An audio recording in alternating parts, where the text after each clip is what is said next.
ठळक घडामोडी पाहण्यासाठी सबस्क्राईब करा आपल्या UTV मराठी वृत्तवाहिनीला. बेल आयकॉन दाबा आणि पहा आमचे व्हिडिओ सर्वात आधी आपल्या मोबाईल स्क्रीनवर. अनेक वर्षांपासून उल्हासनगरमधील बोट क्लबच्या दुरवस्थाने नागरिक अक्षरशः हैराण झाले होते. अखेर खासदार श्रीकांत शिंदे यांनी या उद्यानाच्या सुशोभीकरणासाठी 5 कोटींचा निधी मंजूर केलाय. त्यामुळे लवकरच बोट क्लबचं कायापालट होणार आहे. आज शिवसेनेचे माजी महानगर प्रमुख राजेंद्र चौधरी यांनी या बोट क्लबची पाहणी केली. सदर बोट क्लबमध्ये काय व्यवस्था लागणार आहे त्याचा DCR तयार केला जाणार आहे. त्यानंतर लवकरच कामाला सुरुवात होणार असल्याचे चौधरी यांनी सांगितले. कधी काळी नगरपालिकेच्या काळामध्ये नगरपालिकेची शान असलेलं हे बोट क्लब काही वर्षानंतर त्याची दुरावस्था झाली आणि आता तर त्याची खूप दुरावस्था आहे आणि लोक या ठिकाणी प्रायव्हेट गाड्या उभ्या करतायत. लोकांनी या बोट क्लबची दुरावस्था केलेली आहे.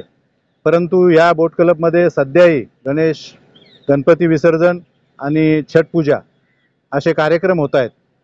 पण हे कार्यक्रम चांगल्या पद्धतीने व्हावेत, लोकांना छठ पूजा करता यावी, चांगला पवित्र सण साजरा करता यावा, गणेश विसर्जन चांगलं व्हावं यासाठी खासदार डॉक्टर श्रीकांत शिंदे साहेब यांनी महापालिकेला 5 कोटी इतका निधी दिलेला आहे त्यांच्या निधीमधून. आणि 5 कोटीसारखे इतका निधी घेऊन या बोट क्लबचं आता सुशोभीकरण करण्याचं काम महापालिकेच्या माध्यमातून होणार आहे.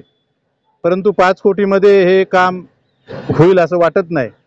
परंतु त्या बोट क्लब पुन्हा पूर्वतयात व्हावं आणि लोकांना, उल्हासनगरवासियांना चांगल्या सुविधा, गार्डन, जॉकिंग ट्रॅक, अनेक सुविधा, लहान मुलांना खेळण्यासाठी गार्डन, मैदान, छठ पूजेसाठी जे काही पूजा इथं केली जाते तिच्यासाठी चांगलं व्यवस्था, गणपती विसर्जन असं सर्व व्यवस्थित व्हावं या दृष्टिकोनातून माननीय खासदार डॉक्टर श्रीकांत शिंदे साहेब यांनी 5 कोटी इतके निधी दिलेला आहे आणि ह्या निधीमधून ते काम होणार आहे.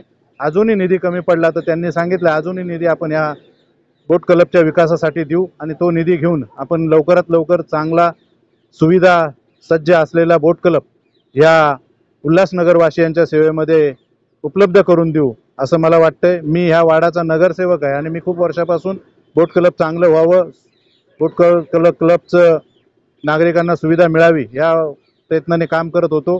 खऱ्या अर्थाने खासदार डॉक्टर श्रीकांत शिंदे साहेब यांनी हा निधी दिला, त्यांचं मी धन्यवाद व्यक्त करतो. आणि चांगली सुविधा त्याचं DP प्लॅन बनवलेला आहे, DPR बनवलेला आहे आणि DPRच्या माध्यमातून महानगरपालिका त्याची इन्स्ट्रुमेंट बनवते 5 कोटी इतकी.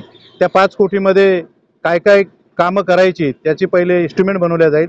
त्या इन्स्ट्रुमेंटच्या माध्यमातून त्या इन्स्ट्रुमेंटला मंजुरी दिली जाईल, मग टेंडर कॉल होईल आणि त्यानंतर ह्या कामाला सुरुवात होईल. परंतु ते काय कामं करायची, सर्वात पहिले तर इथे कंपाऊंड वॉल सगळी तुटलेली, जुनी झाली होती, नादुरुस्त झाले.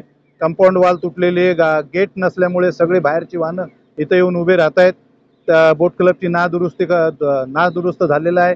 बोट क्लबची अवस्था फार खराब झालेली आहे आणि अशा वेळेला पहिले बाउंड्री वॉल झालं पाहिजे, गेट झाला पाहिजे, इथं सिक्युरिटी असली पाहिजे आणि त्यानंतर बोट क्लबमध्ये गणेश विसर्जनासाठी, गणपती विसर्जनासाठी जे काही व्यवस्था चांगल्या प्रकारे झाली पाहिजे, छठ पूजासाठी चांगली व्यवस्था झाली पाहिजे आणि त्यानंतर जॉकिंग ट्रॅक झालं पाहिजे, लोकांना गार्डन किंवा खेळाचं मैदान मुलांना ज्या पद्धतीने करता येईल त्या पद्धतीने केलं पाहिजे अशी आमची सूचना आहे. ठळक घडामोडी पाहण्यासाठी सबस्क्राईब करा आपल्या UTV मराठी वृत्तवाहिनीला. बेल आयकॉन दाबा आणि पहा आमचे व्हिडिओ सर्वात आधी आपल्या मोबाईल स्क्रीनवर.